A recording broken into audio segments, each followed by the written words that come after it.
Graça e paz do Rei Jesus.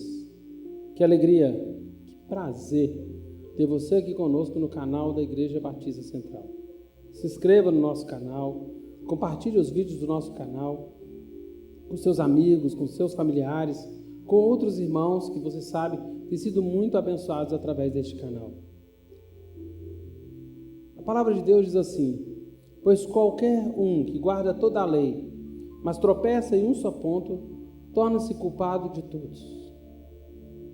É possível que um dos maiores pecados da nossa geração seja o esforço consciente de fingir que pecado não existe. Ou, se existe, não é algo tão grave. Parece que a palavra pecado e o seu conceito têm gradativamente desaparecido da cultura do nosso tempo. Nas matérias de jornal, nas entrevistas de artistas, nos diálogos dos filmes ou desenhos animados, nas conversas em restaurantes, ou até mesmo no diálogo entre os cristãos quando estão fora da igreja, a impressão é que há pouco espaço, pouco se fala de pecado da forma como a Bíblia ensina. Será que isso ocorre? Será que o pecado não existe mais? Será que ele deixou de existir, desapareceu? Será que deixamos de pecar? C.S. Lewis, no contexto da Inglaterra do século XX, disse: a barreira que mais encontro é a falta quase total de algum senso de pecado em meus ouvintes.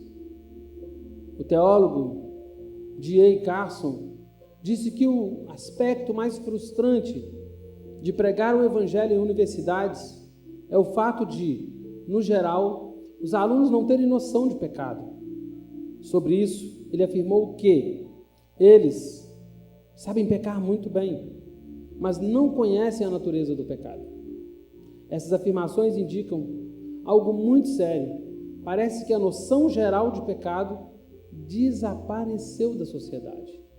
Esse fenômeno, infelizmente, também atinge igrejas que, por terem aceito em algum nível o chamado liberalismo teológico, que nega a inspiração, nega a inerrância, nega a autoridade e nega a suficiência das Escrituras, perderam a sua força profética e têm se rendido ao chamado politicamente correto.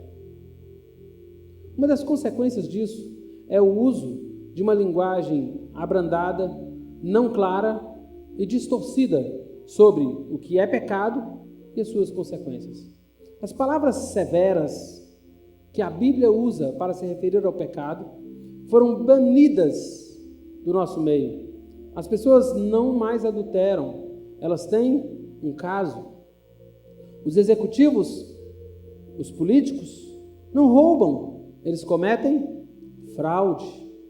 As igrejas conservadoras, embora normalmente não caiam no erro citado acima, infelizmente caem na tentação de redirecionar o pecado somente para os casos mais flagrantes, como o aborto, pecados sexuais, assassinato ou crimes de colarinho branco.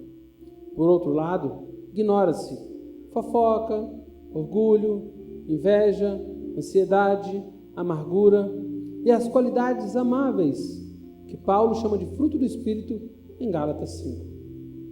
Nos momentos de confissão e intercessão, nas reuniões de oração, normalmente os pecados mais lembrados quando alguém entra em um processo de arrependimento são aqueles que são mais óbvios. Você já viu alguém orar publicamente assim: perdoa-me, Senhor, porque eu não tenho sido uma pessoa amável e mansa? Se sim, que bom. Mas infelizmente essas orações, elas são exceções. Elas não são a regra. É mais fácil nos preocuparmos com os pecados da sociedade do que com os nossos pecados. Não que uma preocupação elimine a outra. Infelizmente, é possível que nos esbaldemos nos chamados pecados intocáveis ou aceitáveis, sem a noção de que eles são pecados.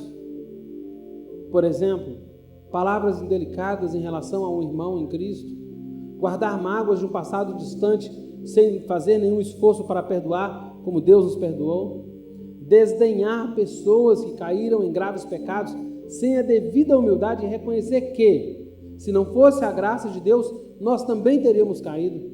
Por que não lamentamos o nosso egoísmo, nosso espírito crítico, nossa impaciência, nossa ira? Sabemos que a lei de Deus é quebrada no assassinato, mas nos esquecemos que ela também é quebrada quando alguém devasta o próximo no uso pecaminoso das palavras. Não estamos dizendo que não existem pecados que são mais graves que os outros, até porque é menos pior ter raiva de uma pessoa do que matá-la.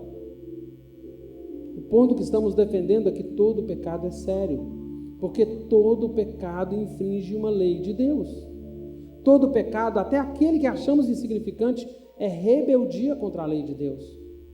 O pecado é uma rejeição deliberada ao padrão moral de Deus em favor dos nossos desejos. Os pecados resultam de um anseio interior de satisfazer nossos desejos. Tiago 1,14 nos ajuda quando ele diz que cada um é tentado quando é atraído e seduzido pelo seu próprio desejo. Fofocamos ou cobiçamos por causa do prazer pecaminoso que isso dá. Na hora, a sedução daquele prazer momentâneo é mais forte do que o desejo de agradar a Deus. Devemos possuir um conceito bíblico sobre o pecado em nossa vida. O conceito distorcido do pecado influenciará negativamente a nossa fé e a nossa vida. Os cristãos que mais produzem o fruto do Espírito são aqueles que estão conscientes, que têm um entendimento daqueles pecados que temos tendência de aceitar como normais e deixá-los intocáveis e que sofrem no íntimo por causa deles. Não é saudável criticar com ferocidade os pecados dos outros e orgulhosamente se esquecer dos seus próprios pecados. Todo pecado merece o castigo de Deus. Não é gostoso ou engraçado falar sobre o pecado. É pesado, mas é necessário. Lembremos-nos, Deus não nos abandonou. Ele é o Pai Celestial dos verdadeiros cristãos e continua trabalhando em nós e nos chamando ao arrependimento, à renovação. Para isso é necessário enxergar os pecados que toleramos, nos arrepender e buscar renovo em Cristo. Precisamos cavar fundo, nos encontrar em Deus e que sejamos transformados para a glória de Cristo Jesus, nosso Senhor. E que Deus nos abençoe nessa difícil, dolorosa, mas necessária tarefa. Deus te abençoe, em nome de Jesus.